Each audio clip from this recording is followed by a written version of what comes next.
care concern during this time, please email joysandconcerns@puuc.org. And for other immediate concerns, please email BOT for Board of Trustees at puuc.org. And speaking of Board of Trustees, I'd like to announce invite our current president, to come up to talk to us about some safety training.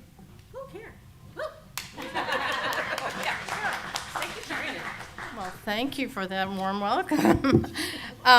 Due to some recent events, many recent events, we're going to have a safety training. And I want to invite all of you to come to that. It's just going to be the beginning of many of the things that we're going to put in place for safety now that COVID is not gone, but we've dispersed the COVID committee. We want to start a safety committee for, what to do on tornadoes or hurricanes or bad weather or, God forbid, something worse. So I'm inviting you on February 8th from 11 to 1 in the sanctuary to come and attend. We're going to have the police here. They're going to talk to us about how we can be more safe in this space. And we definitely would like all the leaders of committees and teams to come. But everyone's encouraged to come. And it'll be just the first in several meetings that we're going to have. So please come. Thanks. No reservation needed. Thank you, Karen. And now we have a very special guest this morning. Mike is going to, I'd like to invite Mike up to talk to us about Blueprint, North Carolina. It's our shared plate partner this month.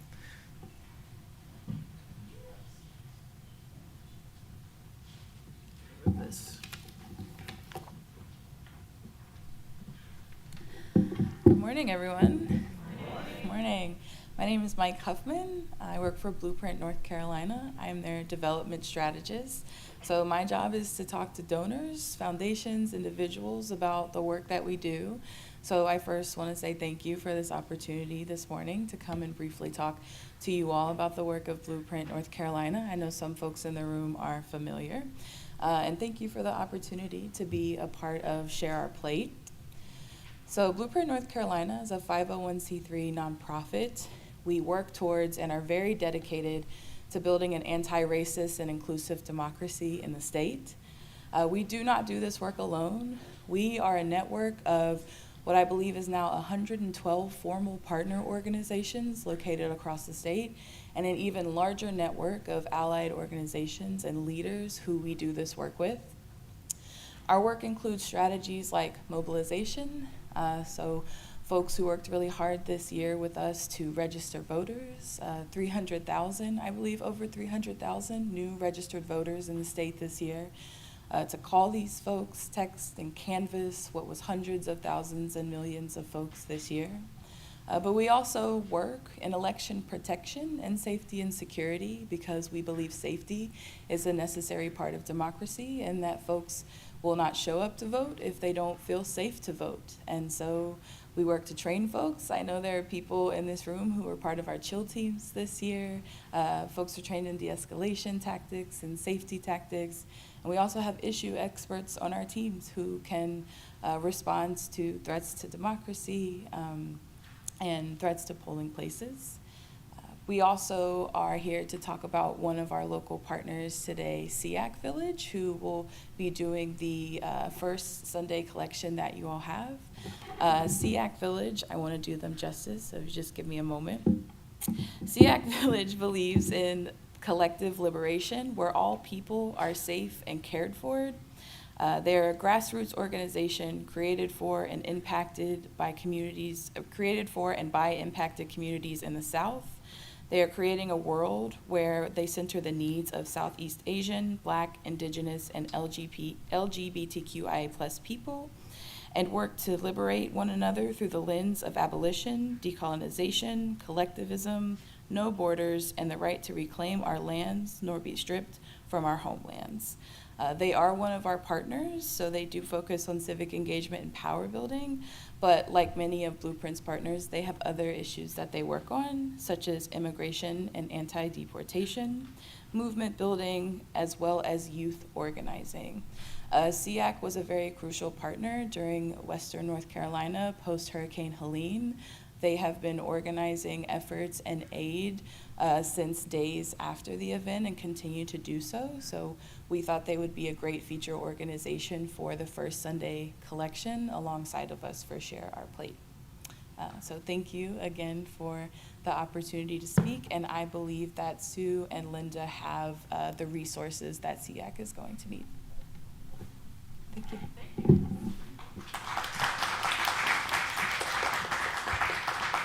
Thank you, Mike. For any other important information about our vibrant community, please see your order of service, or if you are on our email list, please check out our monthly newsletter, and we also have weekly announcements. Whatever brought you to this place at this hour, we welcome you. May you find something that you need, and may you leave richer in spirit than when you arrived.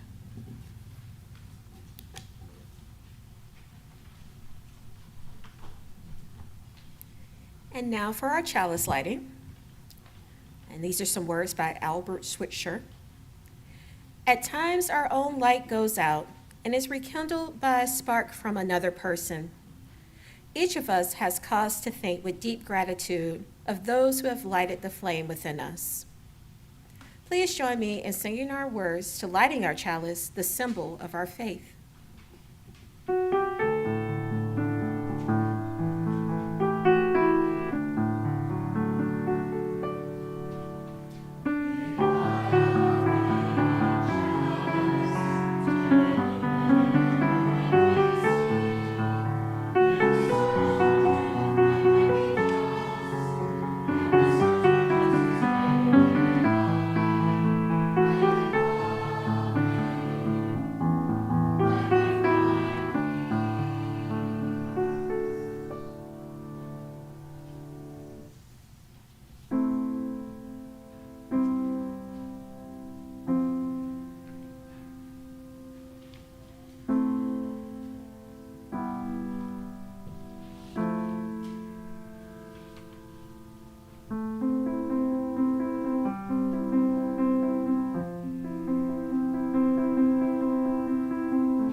So wonderful. I swear, like, things that never get old, you know, sunshine, love, kindness, and Anne's playing.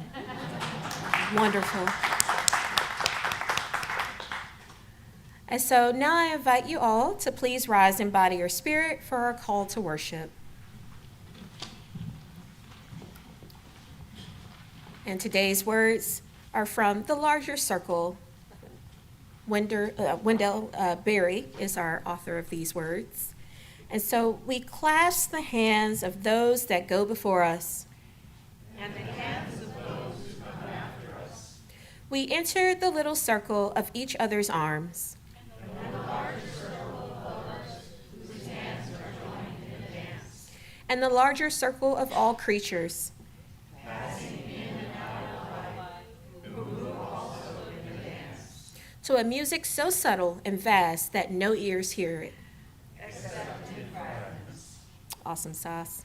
And so we're going to stay rise in body or spirit, and we're going to start with our opening hymn, 311, Let It Be a Dance. That's in our gray hymnal.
So let's make sure the mic is working. Is it?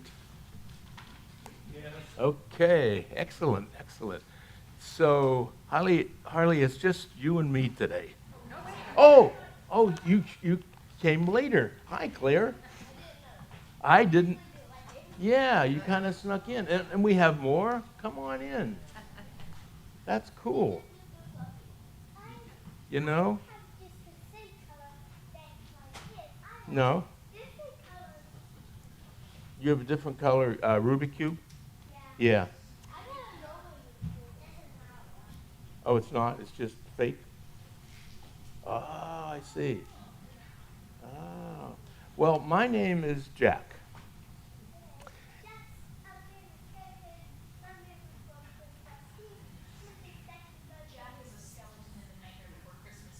I didn't know that.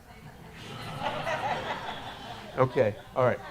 Okay, but I'm usually not here. Usually, maybe Miss Madia's doing this, or maybe Miss Cosette and her little puppet is doing this.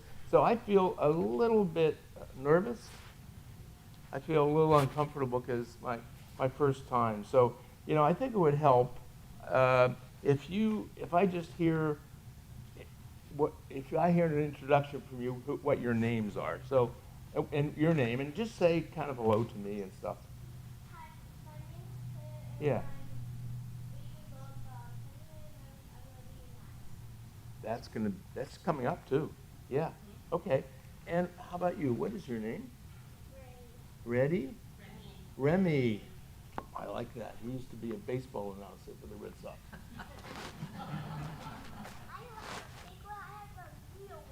A real, oh yeah, but how about your name? I know. I am 4 years old. Yeah, yeah. I'm 3. I'm 4. Okay, well that really made me, thanks for introducing yourself. That made me feel a lot more comfortable. But I have another new person that I brought along with me today.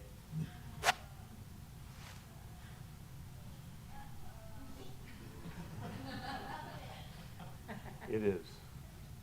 Just a minute. One time I went to Great Wolf Lodge and there's so many puppets. We only have one now. So this is Newbie. Can you say hello to Newbie? Hi, Newbie.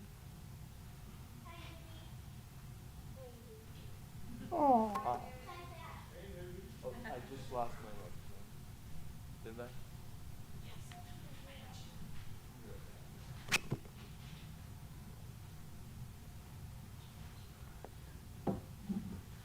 Yeah, I think with a puppet we're going to be.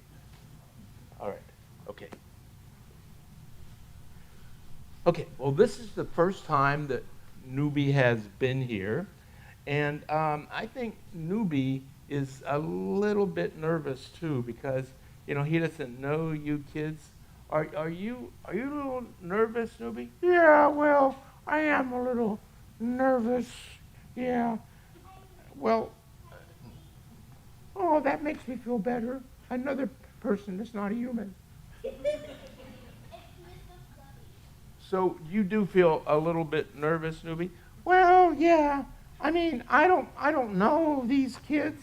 I don't know all these adults. I don't know what's going to happen when, I guess there's going to be classes and stuff, but I don't really know. Yeah, I know, yeah, but I don't know what's going to happen. So and I'm a little different. I don't know if anybody noticed, but, I'm a puppet. Yeah, I think we know how you feel, Newbie. I think everybody can relate to that. But can you? Oh, thanks. I think all of us have been at a time where we feel a little uncomfortable. I said I felt a little uncomfortable being here. Can you think of a time where you were new to a situation and you felt a little nervous or shy? Yeah, can you, Claire? Let's do Claire's first. Yeah, okay, we can do. All right, you'll be next. Tell me about it. I decided when I had my first time going short. When I came inside one day, I was not inside, so that means I never on my run. That sounds like a terrible situation. Actually not. It's not that bad. Okay. And how about you, Claire? So, I actually did horse riding, and the first Oh. time I got on the horse, I got scared because I never been in the bush in my entire life until now. I'm literally on horse riding. Oh, so you felt a little uncomfortable because that was the first time, and that horse was very big. you have a time where you were feeling kind of lonely like me, or kind of uncomfortable? So, you go at it and like I did not know what I schedule at the Yeah. school. Is is now now there's a list of what we're gonna do, but there used to not be. So I did not know what was going to happen here too long. Yeah, so that made you feel kind of uncomfortable, huh? Well, I think maybe that's the way Newbie is feeling. Is that the way you're feeling now, Newbie? Yeah, exactly the way I'm feeling now. Thank you, kids, but that really made me feel a lot more comfortable. And thank you, kids, for sharing those kinds of things with me. So there is another thing I think we can do to make Newbie feel more comfortable because, like he doesn't know the schedule, for going to class, right? And he doesn't know what's going to happen. So I think it might be helpful if you could talk to him a little bit about what you do in class. Claire, what do you do in class? Tell Newbie. So, so before we go to class, because I'm telling you this, Yeah. we usually have a story, and then we go to class and do some stuff. Then if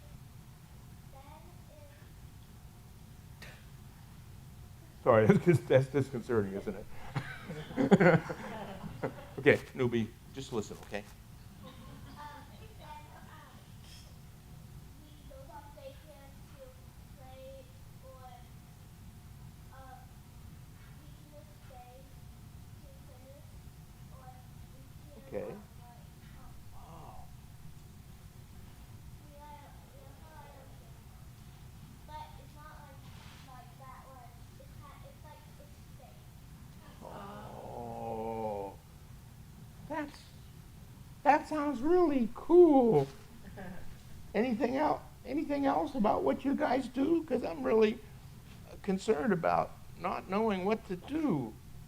What do you guys? What else do you do? What's your favorite thing to do, Harley? My favorite thing is play toys with Play-Doh. I have played a hat for 4 years. I imagine it would be. I had some dinosaurs that came with the real yesterday. Ooh. Can you show that to me, maybe? Yeah. Good. So, how do you feel now, Newbie? Oh, I feel so much better. Thank you. I think I know what's going on, and I like these kids, so I'm really it's going to be fun to go and play with you guys. Thank you, thank you. So there's just one more thing. I think, what could we kind of say to Newbie that would really make him feel welcome? I'm thinking maybe if we just say all together, welcome, Newbie. Would that be a good idea? Can we do that? Okay, I'm going to count to 3. 1, 2, 3. Welcome, Newbie. Oh. Now, you know what? These adults that we have that have been in the background, they are also pretty good welcomers. In fact, this church has a really wonderful way of welcoming people. I'm going to talk to the adults for a minute, okay? So when Linda and I first came, we were really welcomed and really felt welcomed here. So I think it's a part of this church, and it's something that we really need to continue to do. I had a great time talking to a couple people before the service. They were very interesting people, and it's fun, right? It's fun to talk to new people. So I think all of us together should say, on the count of 3, to welcome Newbie, okay? I'm going to count to 3. 1, 2, 3. Welcome, Newbie. Thank you. All right, so Newbie is going to go back to your class with you.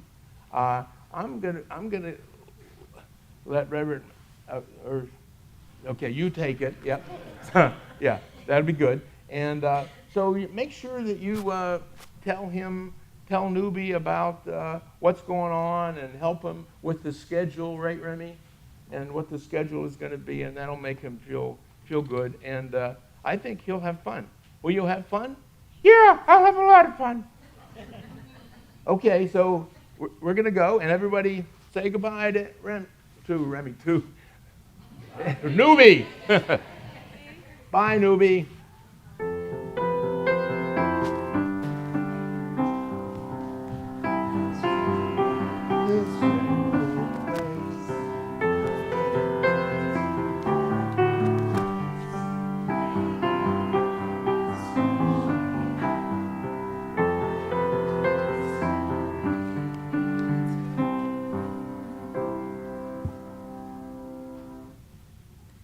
This is our time of ritual and sacred sharing, a time for sharing our joys and sorrows, or concerns and milestones.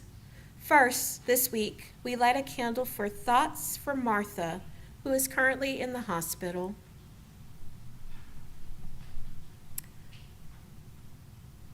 Paula G., who is at home recovering from knee surgery. All who are impacted by the fires in California.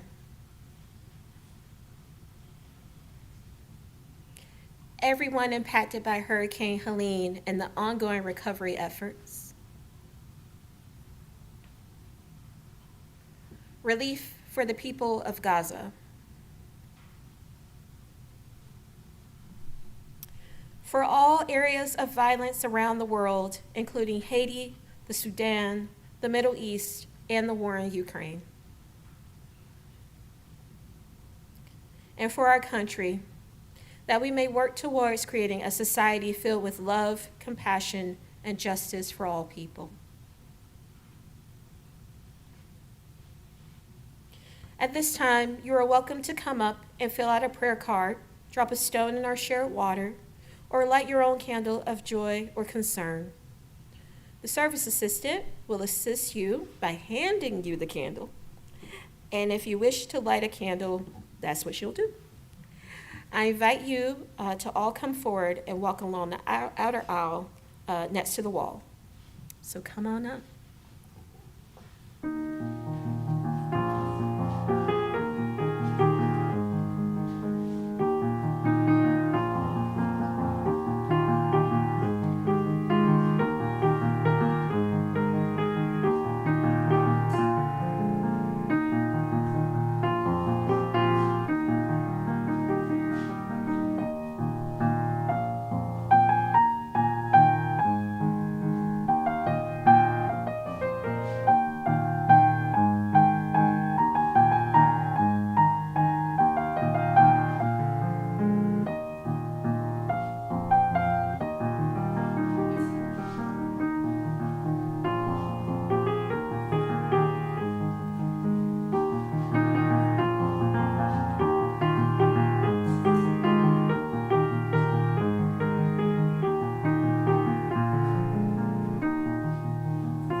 and we light a few more candles for those things that we hold in our hearts that remain unspoken, and for those joining us from elsewhere to honor what is in their hearts as well.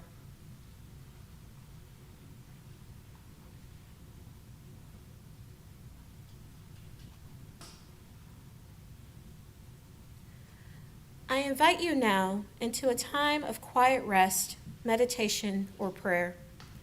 As we follow the sound of the singing bowl into the silence, after a moment of silence, we will have a musical meditation.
In July 2017, Reverend Paul Oakley presented a sermon to the Unitarian Universalist Fellowship of Waynesboro entitled Inclusion, Drawing the Circle Wider.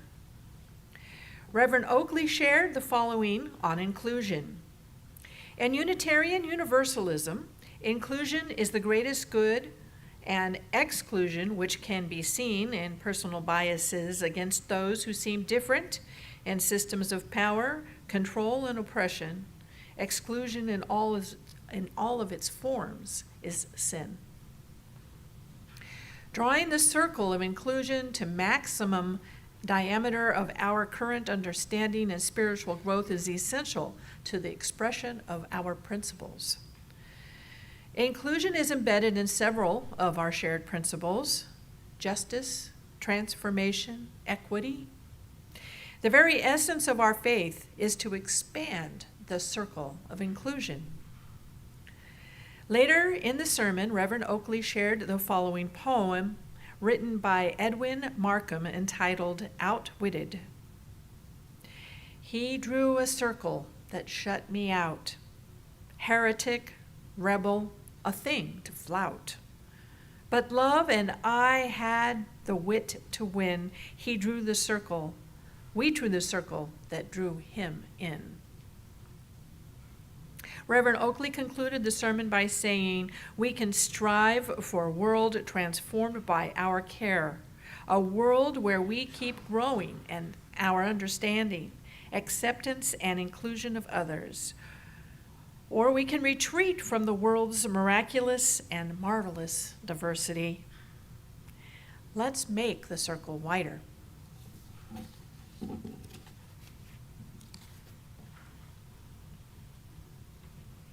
Good morning, my friends. Let's try again. Good morning, my friends. Oh, that's so much better. Thank you. All right. And so I'm Vanessa Sampson-Schneider, and I'm your lay leader, sermon speaker person today. And our sermon today is called Just Dance. And it's been a rough couple of weeks, you know. So when I was thinking about this sermon, I was like, what is it that I really want to be able to reflect on and really push across the finish line for today? And I thought about, let's use some buzzwords that's been going around, like diversity, equity, and inclusion. All right. And so today we're going to talk about diversity, equity, and inclusion. All right. And so I also expect to see some dance moves at some point during the sermon or right after. And so when we talk about diversity, equity, and inclusion, I want to start off with a very poignant quote that you can hear from Verna Myers. She's a DEI consultant, and she's also an author. And she once said, "Diversity is being invited to the party. Inclusion is being asked to dance." So for the last 2 years or so, or the last couple of weeks, if you haven't been around that long, there's been an increase in the discussion about diversity, equity, and inclusion, also known as DEI. And as a result, there appears to be a lot of confusion about what DEI actually is. So let me take a moment to let you know. So when we talk about DEI, the diversity is asking who's in the room. The equity is asking who's trying to get into the room but can't. And the inclusion is asking if everyone's ideas and voices have been heard. DEI is not checking the race, gender, disabled box. DEI is not reverse racism, which, by the way, if you didn't know, doesn't exist. DEI is not a crusade against cis, white, Anglo-Saxon men. DEI does not stand for didn't earn it. And so one of the things I've seen here as of late is some of my allies and colleagues have put up these pictures of some cabinet members. And underneath they say, DEI didn't earn it. Well, I would caution you to stop the foolishness, okay? And what I mean by this is, typically, me as a person of color, this is a term that's always been utilized to basically say that I don't belong in a space. So most of the time you'll see like, oh, this black or brown person, or this, you know, this person that's a sexual minority or gender minority, you see they'll say didn't earn it, or DEI. So my plea to you is that if you have it on your Facebook page, take it off. Or if you have it on any social media, take it off. I know it seems like it's a really edgy thing to say, but in all actuality, when a lot of people that are in minority groups see it, they just kind of are reminded like, oh, like that's a term that's not really cool. But I digress. DEI is still a much needed practice because we continue to live in the culture of cis, male-dominated white supremacy, where people of color, sexual and gender minorities, and differently abled folks are often excluded from the conversation about the trajectory of their own well-being. It is not enough to have minority populations in the room. That's a first step, but it's not enough. There has to be space for constructive dialogue to occur, and then we have to carry it out in a meaningful way to make any real change stick. So I often find myself as in a minority. I'm queer, I'm African American, I'm differently abled, I'm a woman. that I am often invited to diverse spaces, but my voice is rarely heard. I am treated as a token. And this has been the case in my professional career, political spaces, even in the beginning years of me being in the UUA as a member. It's the majority who will listen, but they don't really hear me. And I can't help but feel that diversity is included, but inclusion is always sold separately, if at all. And so I'll start with a little anecdote. Over 20 years ago, I began my pursuit of my undergraduate degree at the University of North Florida. It's okay, I don't look it, that's fine. And so before I started attending UNF, which is in Jacksonville, Florida, I attended predominantly black schools in the county. If you don't know what the county is of Jacksonville, I'm pretty sure most of you do, the Duval, all right? And so if you've been to any Jacks game for the Jaguars, you don't know what city you're in, but you know what county you're in, so Duval. And the learning curve I found was very real. Before entering into college, I had experienced racism, but it was overt in its nature. There were usually the use of a racial epithet or a person explicitly saying they didn't like you because you were a person of color, or seeing someone flying a good old rebel flag. But here's the odd thing about that. You knew where they stood, so you knew to stay away. You're almost grateful because the racism is so overt. But no one had prepared me for the type of racism and bias that caused you to die by 1,000 paper cuts. And so during the second day of class, not the first day, thankfully, but the second day, a white student asked me if I was admitted to the university due to affirmative action. And so I laughed it off because I was only 17. And I responded with, stats, like my high school grade point average and my college admission scores, in an effort to be able to say that I belonged in the space. Actually, I was appalled. And I remember feeling nauseated. And I struggled to keep the tears that were burning my eyes from running down my face. And that day I went home to my mom, because thank goodness we stayed in Jacksonville, so I didn't have to stay on campus. I got to stay home for free and eat good. And so I asked her, why? And she said, because this is the way it's always been.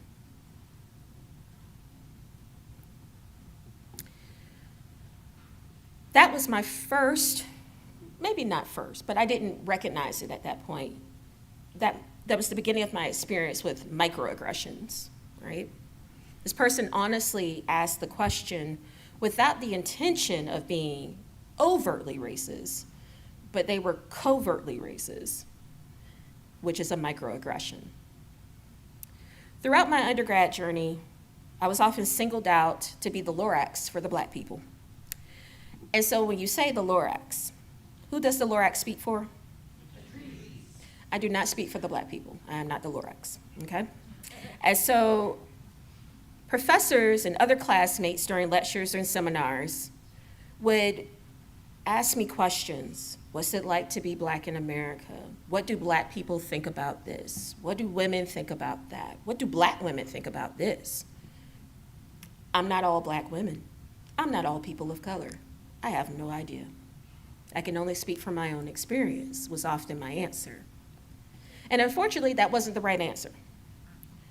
I was often deemed as being aggressive, cold, combative, or despondent. These are terms that you hear a lot as a woman of color, particularly a black woman of color, throughout your life. You are a go-getter, you're seen as bossy, or you're seen as aggressive. When you don't necessarily interact with everyone in the same way, because some people are not people that you want to interact with, and some people are. You're seen as being cold or cut off or all of those things. And then if you try to take up for yourself, you're seen as combative, okay? And so because these things didn't align with others' preconceived notions, this is what I often heard, and it was brutal. And this is just undergrad. So fast forward, over 20 years later, here I am, and overt bias and microaggressions continue. And I know that I'm not alone in my experience. Many other members of minority groups have dozens, hundreds, maybe even thousands of anecdotes of when the majority, also known as those who yell the loudest, have pushed forward their bias both overtly and covertly. And so the question is, what do we do about it? Well, once again, I call this just dance. And so I'm going to use a lot of metaphor here. Being at a party or at a ball or at some type of wonderful event, you have the wallflower. What does the wallflower typically do? Stand on the wall, waiting for someone to ask him to dance, okay? And so, yeah, you can say that some minority groups or some people within a minority group are the wallflowers standing at the high school dance, waiting for someone to include them in the festivities. And you have people like me who have already moved onto the floor without the invitation and starts to dance on their own. This is probably something that you can be able to recall. Being at prom, didn't have a date fell through, whatever happened. So you go with a group of girlfriends, and then you're like, wow, look at all these heteronormative couples dancing on this floor. I wish I could dance. And then your girlfriend takes you by the hand and pulls you on the floor, and next thing you know, you're slow dancing with your best friend, okay? And then everyone else starts to join in. And then you have a couple of people who are just slow dancing with their friend, and you have that one person that's over there in the corner, just doing their thing on the floor without anyone. And so sometimes I've found that sometimes you just have to dance and not wait in order to be able to enjoy yourself. So what do you do with the wallflowers, and what do you do with the people who are already dancing on the floor? You invite the wallflower to dance and ask them if they have any moves they would like to show you. And then you give your undivided attention to them and learn the moves. As for the ones who have already decided to dance without the invitation, you ask them to show you their moves. Because they're already out there, all you have to do is just follow. What do you notice about the wallflowers and the people who are already dancing? What do you need to do?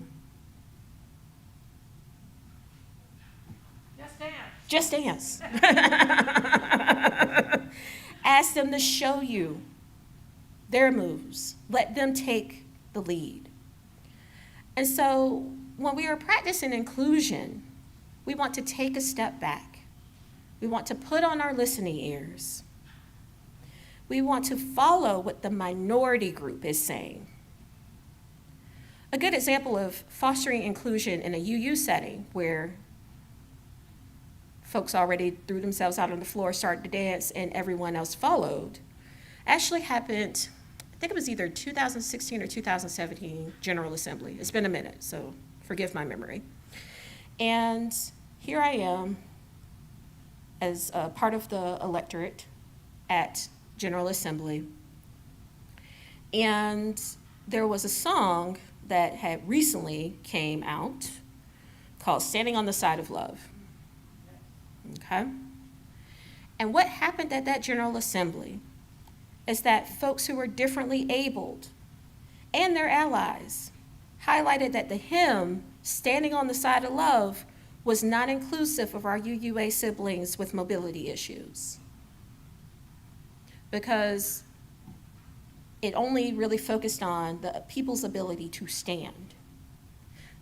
It's also something that here at the church, once upon a time, we used to say stand for whatever hymn, stand for the call to service, stand for. And I introduced a new way of being able to say things, which was stand in body or spirit.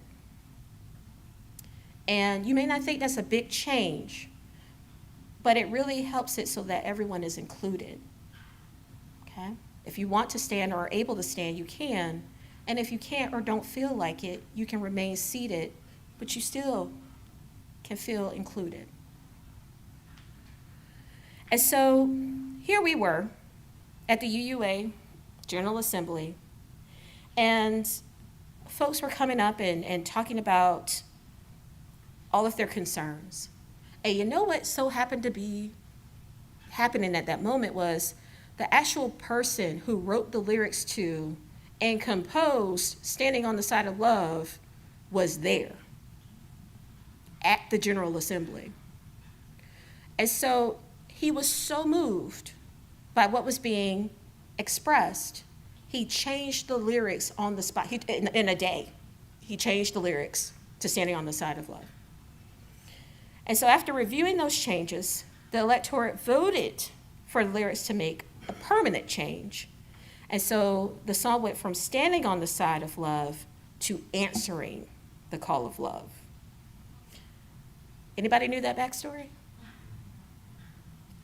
And so a lot of times, well, not a lot, every now and then we'll sing that hymn here, and people don't recognize that the words have changed to be more inclusive, okay? And so at the beginning of the service, just being able to talk about let it be a dance and expanding the circle to be wider, I forgot to tell you that I wasn't going to keep you for very long with this sermon. And so in conclusion, some tips that I want you to take away in order to be able to foster inclusion, not only within the church, but within the life that you lead outside of these walls, in your work environments, wherever you may be. Number one, we make space and accommodate the needs of those minority groups. Two, as identified in our earlier reading that Cosette read, we draw the circle with love as our virtue.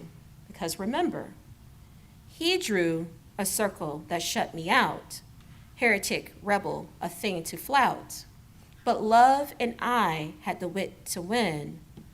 We drew a circle and took him in. 3, we step back and we let others lead. 4, we do not treat people as the Lorax. People should not feel as if they are the spokesperson for whatever group or groups they represent. And 5, we teach the dance to others. It's not enough for you to learn the dance. You have to teach the dance to others. This is a question that I often receive from folks is, well, who do I teach the dance to? Know anybody in your life that's kind of sort of racist? Yeah, you teach it to them. Know anyone that has maybe posted a racial joke or made a little jab at a group? Yeah, you teach it to them. Because it's not enough just to learn it. You have to then take it and spread it around, okay? How do you think everyone knows how to do the cha-cha slide? All right? What do you normally do when you're learning a line dance? You watch the other people around you and you learn it, and then you so happen to be at that wedding and that song comes on. It's your time to shine, okay? And so you go out to the floor and everyone else is like, I don't know how to do it. You're like, watch me. And you do the cha-cha slide. So you teach it to the next group of people. And so I leave you with these words. Just let it be a dance. May it be so. Blessed be. Namaste. Amen. And Ashe.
Thank you, Ann. That was lively and fun.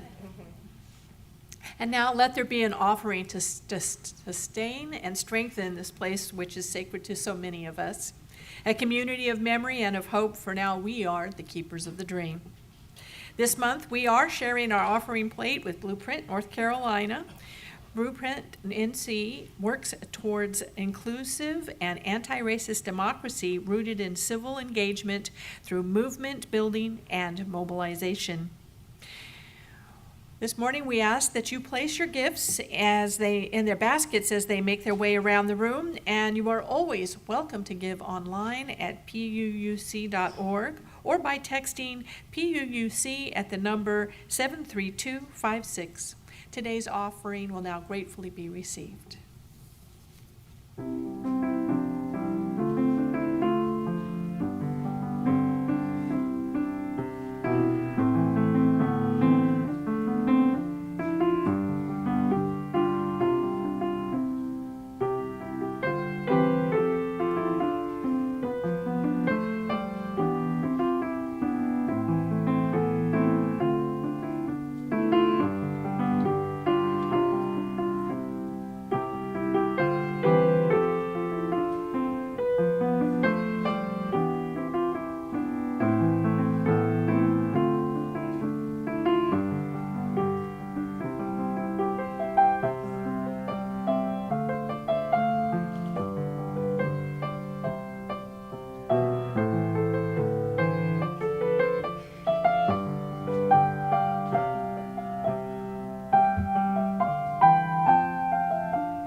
As always, we thank you for the gifts contained within these baskets and for all the gifts you offer this beloved community.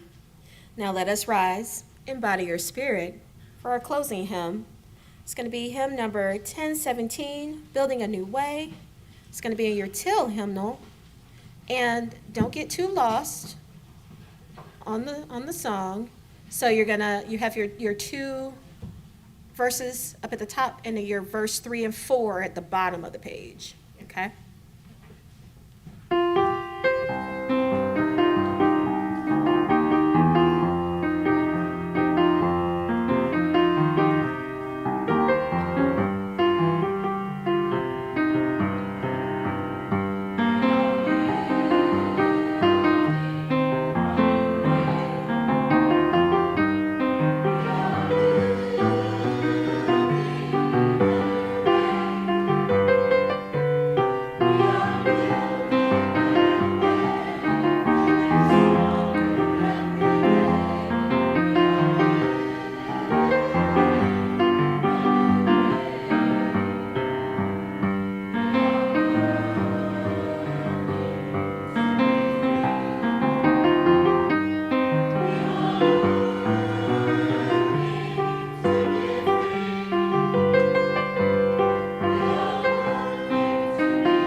job, y'all. That was good.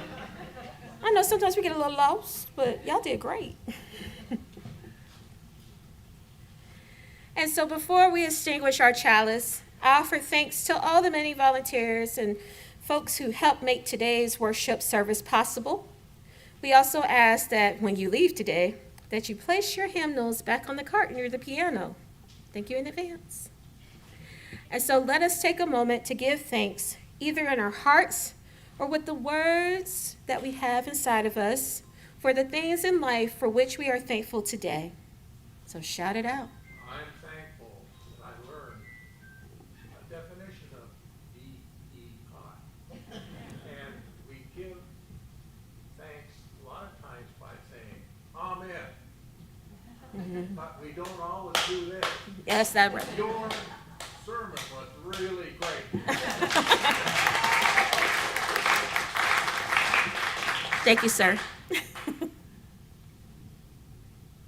Anyone else? I'm very grateful for those folks who participated in our cups service last night. There was lots of enthusiasm, and I really appreciate all who participated. Cool beans. Anyone else? I'm grateful for the kids who responded to me. Good job, Jack. Good job. Anyone else? We got a quiet crowd today. That's okay. I want to, oh, go ahead. Thank you for the sunshine. Oh, yes, thank you for the sunshine. I'm grateful for Oakley's emotional rescue stars. For sure, for sure. And so I'm thankful to Mike for coming to the service, coming up, telling us about Blueprint NC and the other group that y'all, I guess y'all will be sharing the plate with them too. And so, and staying for the service. Hope you enjoyed it. And so, anyone else? And so, we now extinguish our chalice, but we carry its light, its warmth, and its meaning with us until we meet again. May we go in peace, believe in peace, create peace wherever we wander, and may it be so. And for our closing sung blessing, we will make a circle, and you may hold hands if you want, but if you don't, that's okay. You can simply stand in the circle, not hold hands, and just put your hand across your heart. And so let's get together for 10:10, we give thanks.